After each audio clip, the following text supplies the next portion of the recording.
Hi, and welcome to another of my blogs. I just have some thoughts I want to share a little bit. Been thinking about failure the past few days. I'm standing by where we did the little pumpkin, and the little pumpkin is no longer very little. It's right here. You can see it. And it is turning orange. So it's almost done, I think. So that's kind of fun. The reason that I have been thinking about failure is because we are just about to start a brand new semester at our university. The things we always have to deal with is student failure.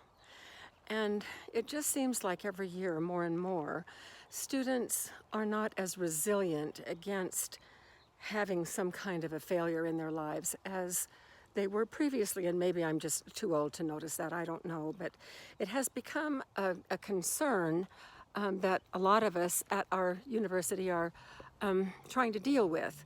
One of our institutional outcomes is grit, because we want our students to show grit in the face of anything that they might encounter, and to have the mindset that, we're not just wired to achieve a certain plateau, but the possibilities of what we can achieve are endless. And if we trip and fall and things get a little bit rough, then what we need to do is just pick ourselves up and get going again. And so I've been thinking about this because all of us have failures in our lifetimes. I know I certainly have. I've failed at a number of things, but I don't see myself as a victim of failure. I see myself as someone who uses failure as a learning experience. So I was out here in the garden the other day, and I have to go visit my tomato plants every single day because of those darn tomato hornworms. And even though I've only found 4 this entire season, it seems like they must find the tomato right after I've been through and looked for them, and then they have about 24 hours to munch down.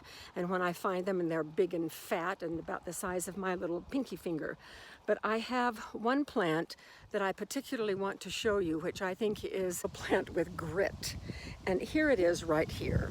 So I'm going to just kneel down here where I can get with so that you can see it really well. So notice the whole upper part of the plant was completely eaten by a ridiculous hornworm.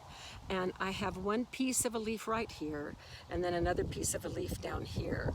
But it was already had tomatoes that were very small, and I thought, well, those tomatoes have no chance at all. There's no place up here for it to start a new growth spurt, because I've already taken the suckers off here and here prior to the worm finding this. And so yesterday when I came out here, I was delighted to see this. Here is a new little leaf coming out just in the middle of the stem. And so life finds a way. This tomato plant has a growth mindset. It is going to grow no matter what. It's going to finish off these tomatoes, even though it lost its growth tip to that worm.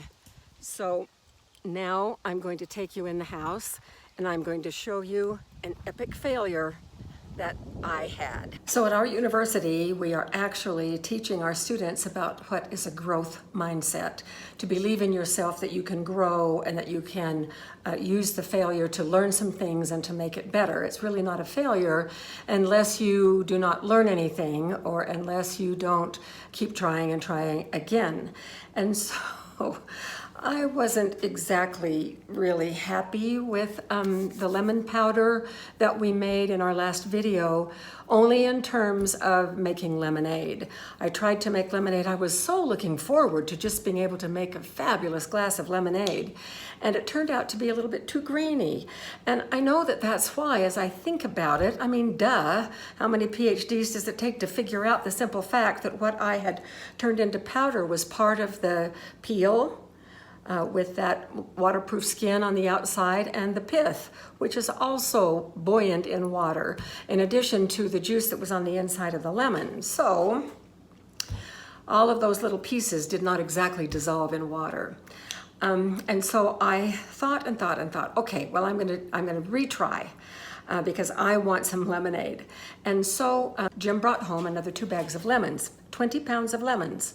And I have a juicer attachment for my KitchenAid, and I juiced all of those lemons, 2 quarts of fresh squeezed lemon juice. And so I loaded those on our trays and took them out into the freeze dryer and turned the freeze dryer on. And so it took, I don't know, 20 hours or so, and finally the freeze dryer turned off. I'm going to show you some still shots that Jim sent me after the freeze dryer finally turned off. Jim was home, I was in my office, and he said, wait till you see what happened to our lemon juice. And essentially it blew up inside the freeze dryer. The brownish stuff that you're gonna see on the round circle part, which is the vacuum chamber where the food goes, is what happened, that it just bubbled up and bubbled up and bubbled up and then oozed off the side. It was way too much sugar. It was natural sugar. I didn't add any more sugar to it, but it was awful.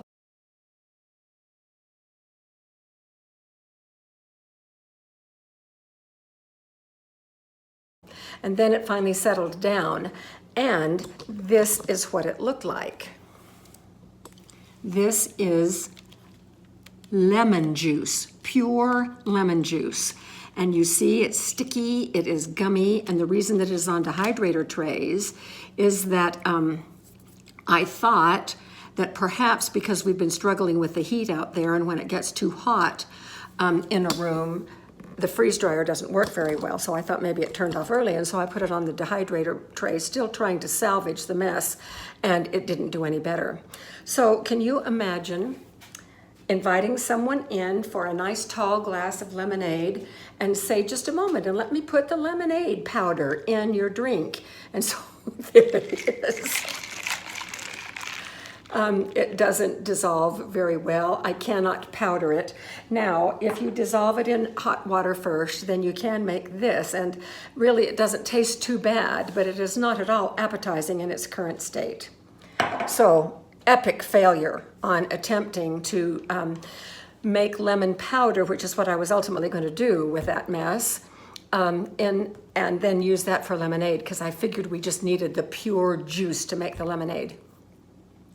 So, after that failure, what did I do? Well, I went to the literature on making lemon powder for lemonade, and there are some technical papers published on how to do that.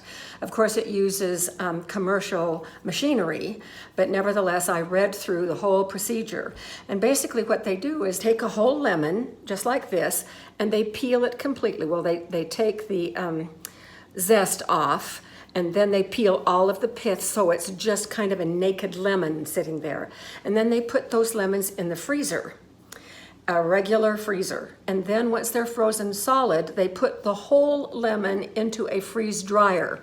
That wouldn't work in our home freeze dryers, but they have the big commercial kind. And so then they freeze dry the entire lemon after it has been frozen, and then once it comes out of their commercial freeze dryers, then they powder it. And so I realized, okay, so there is a little tiny bit of pith, the membranes between, so how can I duplicate that? So I happened to remember that I had 3 frozen lemons exactly like that, with the zest and the pith removed, and they were frozen in my freezer. So I took them out, and I used my mandolin slicer, and I sliced them very, very thin, and I put them in my dehydrator, and this is what I got. So this is much better. These just finished this morning, and I'm going to powder these, and I think that they are going to work just fine. So that is how I'm trying to salvage my epic failure. But the reason that I'm sharing this is that I don't want any of you to think that we do things perfectly every single time. I'm a scientist by profession, and I love experimenting. I experiment all the time. And mostly we show you our successes, but every once in a while you will note that we show that, oh, we flubbed up on that.